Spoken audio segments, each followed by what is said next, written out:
All right, what is up, Utah fans? And another exciting commitment from the transfer portal for Utah as Utah picks up Jeremiah Caldwell.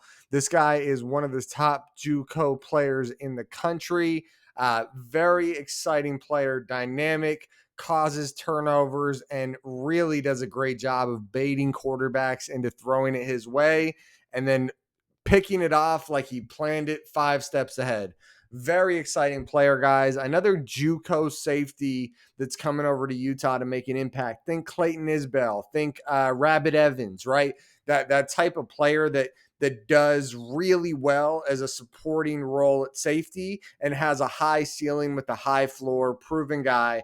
A lot to talk about with this kid. I'm excited to dive in. We're gonna watch the tape. We're going to break him down. We're going to go over his college career so far. It's a bit of a story, right? There's a lot that happened leading up to this moment, and I'm excited to talk about it. Before we get into it, guys, please make sure you smash that like button. Also, comment down below. What do you guys think of Jeremiah Caldwell? Do you like the tape? Do you like what he brings to the table? What type of impact do you see him having right away and long term? I'd love to hear it.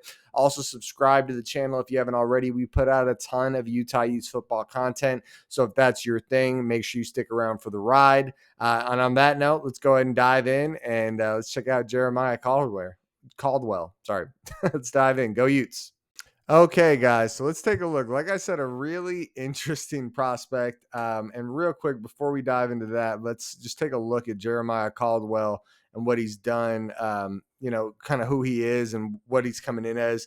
The number 36 JUCO player in the country and the number 4 JUCO cornerback. He is listed as a corner, but he's 6'3", 180 pounds, huge frame, and has a lot of tape. We're going to watch the actual film here in a minute. It has a lot of tape where he is playing safety and corner, so a lot there.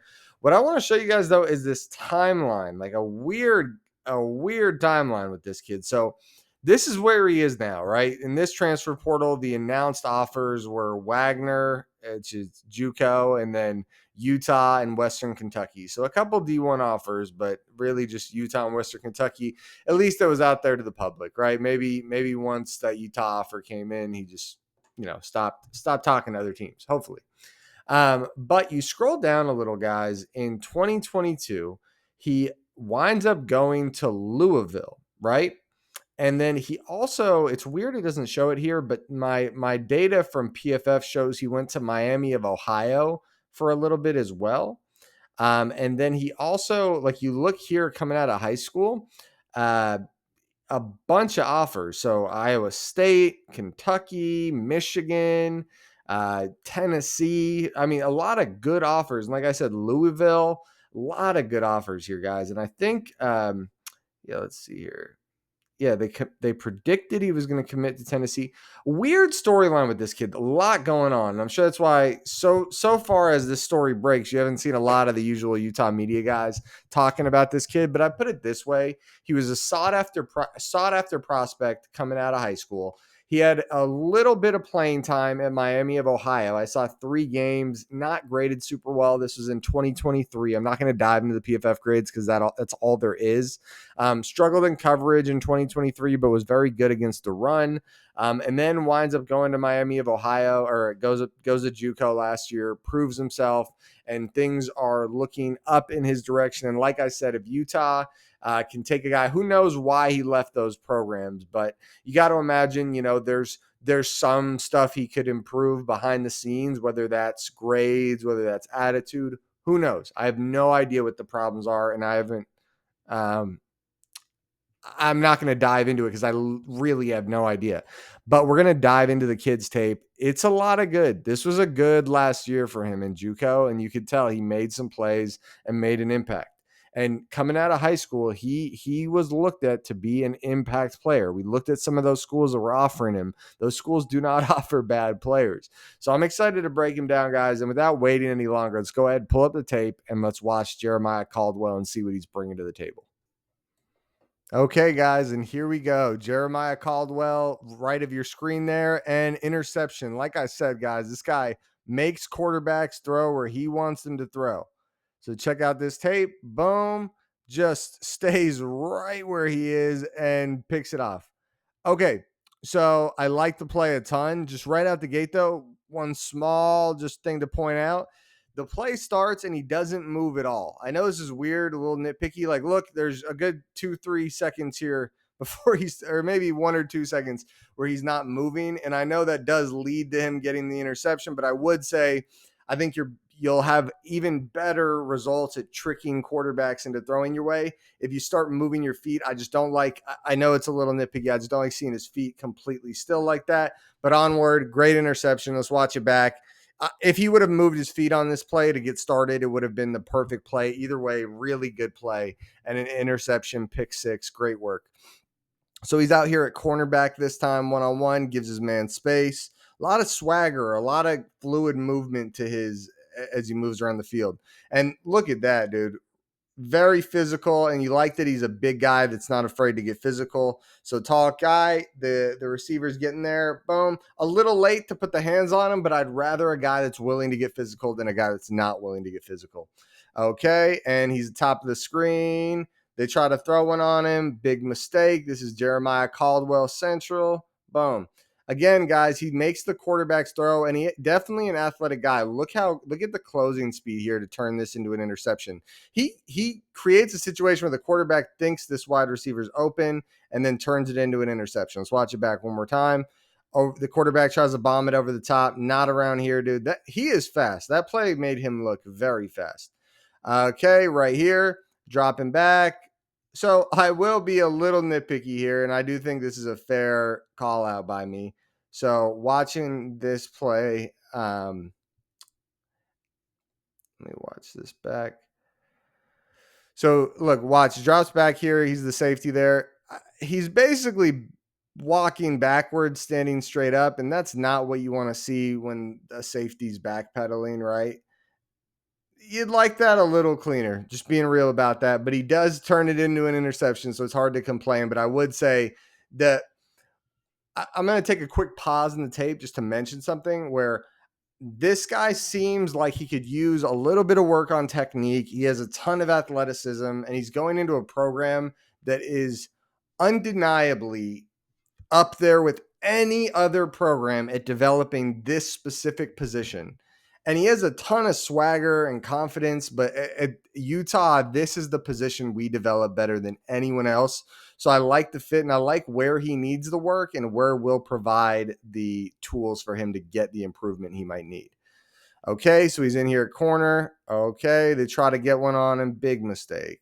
Boom, another interception. I mean, this was clean, dude. This was clean. I like how he doesn't let guys get behind him. That's a big win for him. As much as I had some critique about some of the technique, he doesn't let guys get behind him. I don't think we've seen any film where guys were behind him. He keeps everything in front of his eyes, and I like to see it. It looks like they run a decent amount of cover 3 and man at this school. Another man up. A lot of great man coverage plays, whether it's safety or at corner for Jeremiah Caldwell. Boom.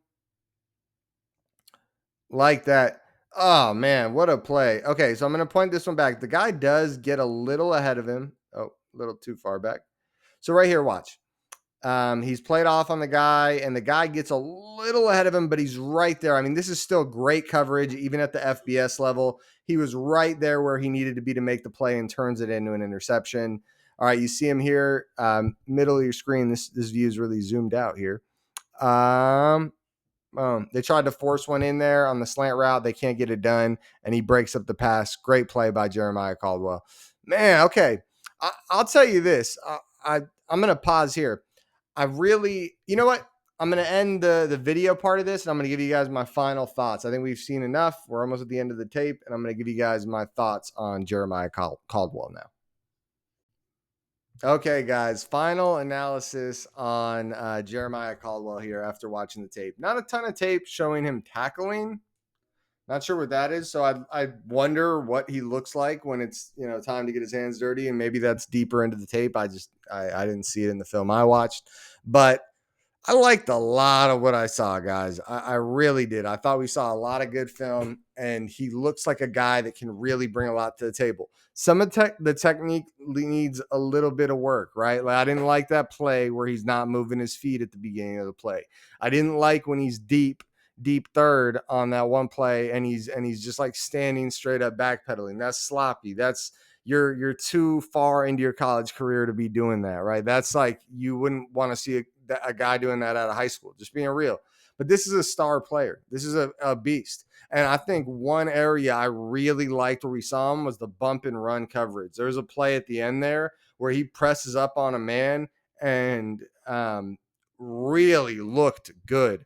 He is a beast in man coverage, and I really like that we have so much tape of him at safety, so much tape of him at corner, and it feels like this is a guy that is going to find a way to get on the field or be in some sort of rotation in the DB rotation somehow, whether it's safety, like free safety, strong safety, corner, something. He will find a way to make an impact. So I'm excited about him coming in. I would say Clayton Isbell and Rabbit Evans overall, they weren't like bona fide starters coming in. So I wouldn't expect that right away. I'd expect, Jeremiah Caldwell to be a guy that has to earn his spot a little bit and take his time and show what he's made of. But I really like the tape, and I think he's going to be coached by if not the best coach for safeties in the country. And I think his money is going to be made as a safety corner hybrid. And I really like what I'm seeing. I'm excited for Jeremiah Caldwell. I thought the tape was a lot more exciting than what the 24/7 sports profile and all that might tell you, right? Like that. I thought the tape showed a lot to improve, but the bad was pretty sloppy, but the good was really good, guys. I want to hear what you guys are thinking. Comment down below. Where does Jeremiah Caldwell make an impact right away? Also, like the video if you haven't already. We put out a ton of content that'll help get it out to more fans. Subscribe to the channel, where we are always putting out as much content as I realistically can to keep you guys happy, keep you guys informed. I am out of here. Go Utes.